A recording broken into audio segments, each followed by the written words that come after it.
Ces temps-ci, on peut affirmer qu'on a grand besoin de leurs services.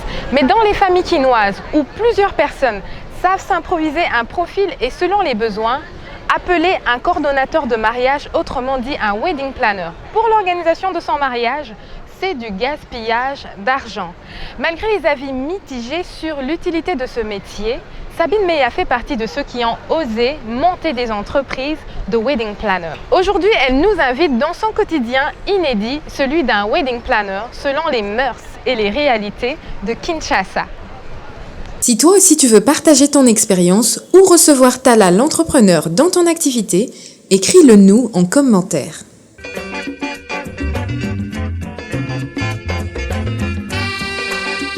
Après avoir organisé 3 semaines à l'avance ce mariage, aujourd'hui c'est le grand jour. Le mariage civil de l'une des clientes de Sabine. On va mettre là-bas ou bien on va mettre ça? D'accord. Gros imprévu ce matin, la décoratrice n'a pas pu entrer dans les lieux à l'heure prévue. Sabine, notre wedding planner, s'improvise donc assistante décoratrice. L'heure du mariage approche. La wedding planner vérifie les petits détails avec les membres de la famille. Pour gérer son stress, elle s'improvise hôtesse d'accueil et nous on en profite pour savoir d'elle ce que les gens pensent de son métier. Bonjour, bienvenue. La première chose qu'on dit, c'est que ces gens sont expensive, ils sont chers. Pourtant, ce n'est pas vrai. Ça dépend aussi du type de mariage. Les gens ont peur en fait d'engager un wedding planner. Vous aimez ce contenu? N'oubliez pas d'appuyer sur j'aime et de partager cette vidéo pour soutenir les entrepreneurs. Impossible de continuer de jouer les hôtesses d'accueil. Il faut régler les derniers détails avec l'équipe de l'officier de l'état civil. Se rassurer que tous les représentants, familles et témoins sont bel et bien présents avant de commencer la cérémonie.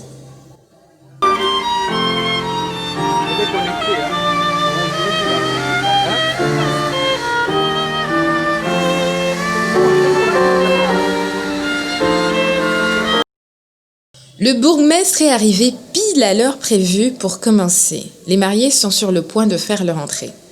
Mais avant, petite séance de répétition pour une entrée en harmonie.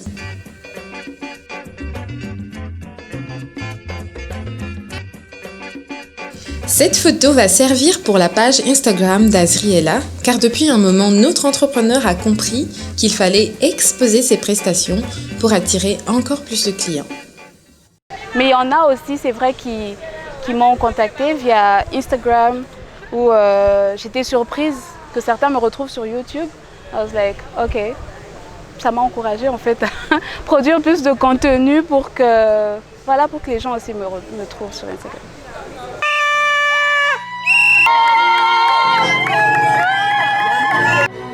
Notre coordonnatrice semble plutôt décontractée, la partie la plus stressante est passée, tout le reste avance comme sur des roulettes, enfin jusque-là.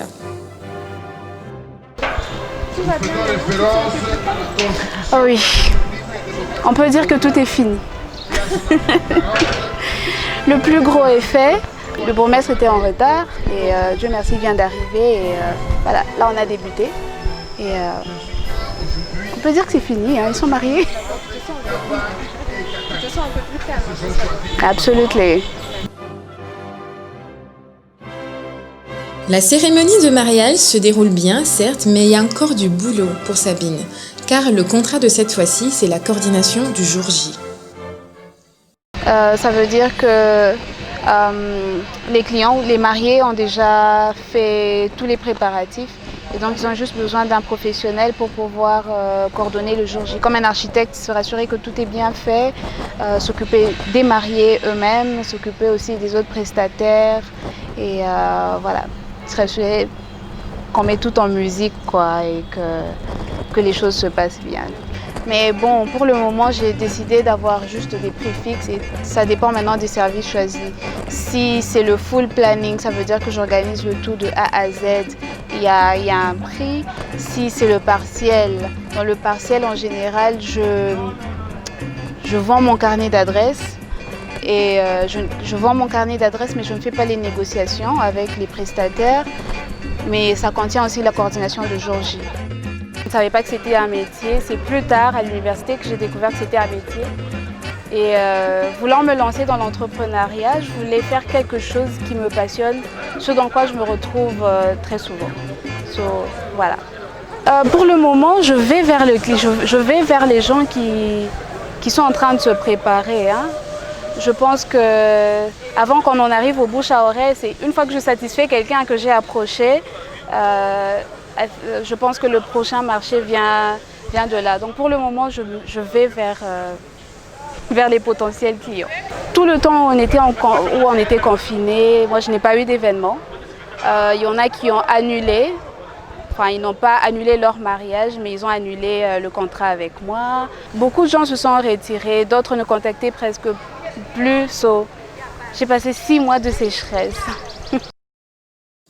La mariée est sur le point de partir. Nous avons profité pour prendre ses impressions à chaud. Malheureusement, pas le temps de lui placer correctement le micro, donc à la fête, comme à la fête. Donc c'est notre mariée du jour et puis on va savoir pourquoi elle a pris une coordonnatrice de mariage. Bon, j'ai pris une corde. Bon, dès le départ, je ne savais pas. Dès le départ, je ne savais pas que je pouvais avoir une coordonnatrice de mariage.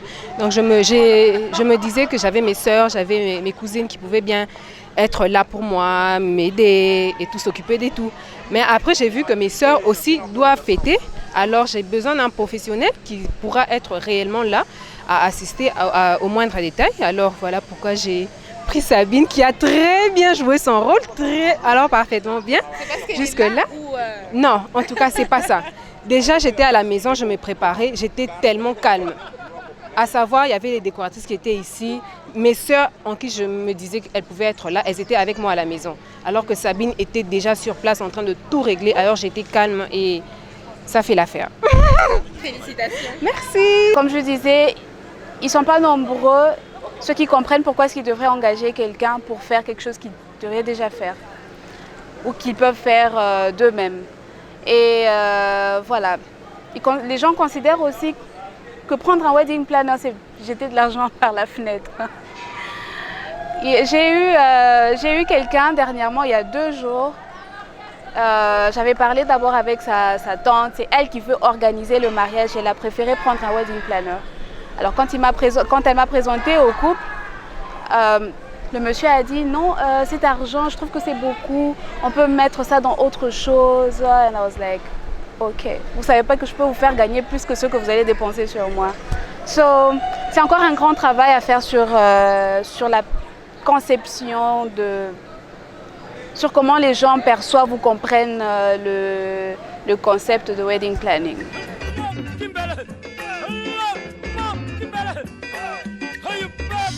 Tout est fini pour les mariés, les invités, la famille, mais notre entrepreneur doit encore rester pour veiller à rendre tout le matériel loué et finalisé avec chaque prestataire. Sabine crée et propose du contenu sur les réseaux sociaux pour faire comprendre l'utilité et le rôle d'un wedding planner dans une société où le concept n'est pas encore assez adopté. Si je fais des vidéos, c'est pour éduquer les gens sur ce sujet. Je voudrais que dans notre mentalité, que cette chose vienne, que les gens comprennent ce que c'est.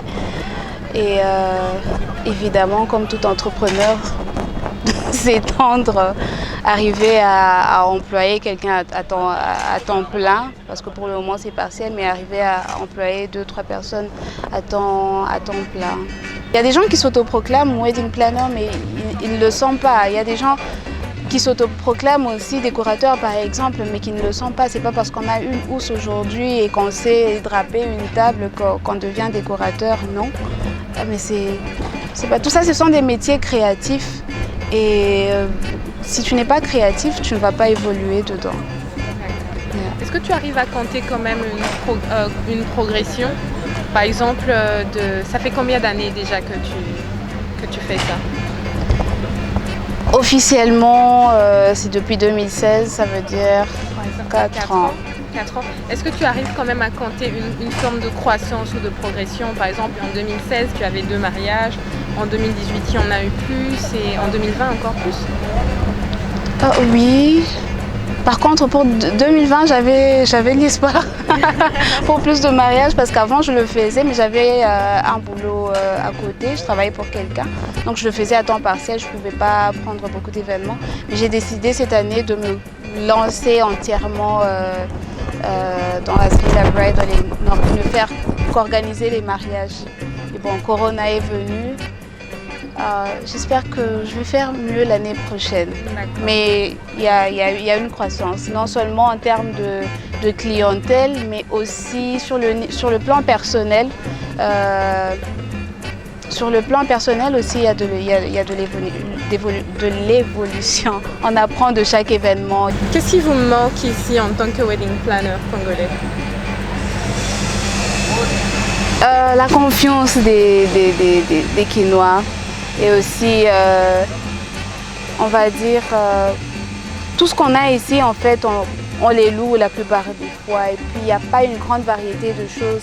Quand il s'agit des fleurs, il y a des fleurs, oui. Les fleurs coûtent cher. Alors, s'il y a quelqu'un qui peut, je pense que c'est possible, s'il y a quelqu'un, par exemple, qui peut planter les fleurs au pays, je sais que c'est possible. Ce serait bien, je pense que les fleurs coûteraient moins. On ferait plus de mariages avec des fleurs. Hein. Ce n'est pas facile de faire confiance à quelqu'un pour gérer un budget quelconque pour un événement. Donc on veut dire que c'est culturel. Parce que tu dis qu'on ne vous fait pas confiance, c'est ce qui vous manque. Ça doit être culturel alors? Je pense que c'est culturel, oui. Il y a des gens qui font confiance. La preuve, c'est que la plupart des gens qui font appel à des wedding planners, ils sont obligés de donner leur argent pour que cette personne puisse gérer le budget pour eux. Mais ils ne sont pas très nombreux.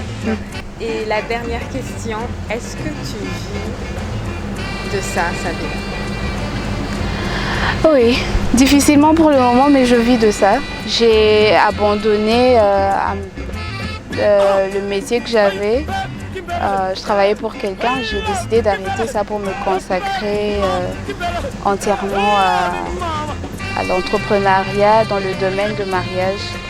Et donc, depuis la fin de l'année passée, je vis de ça.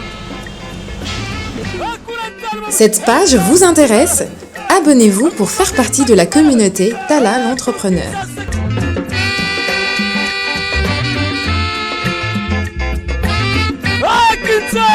Love Kimbele!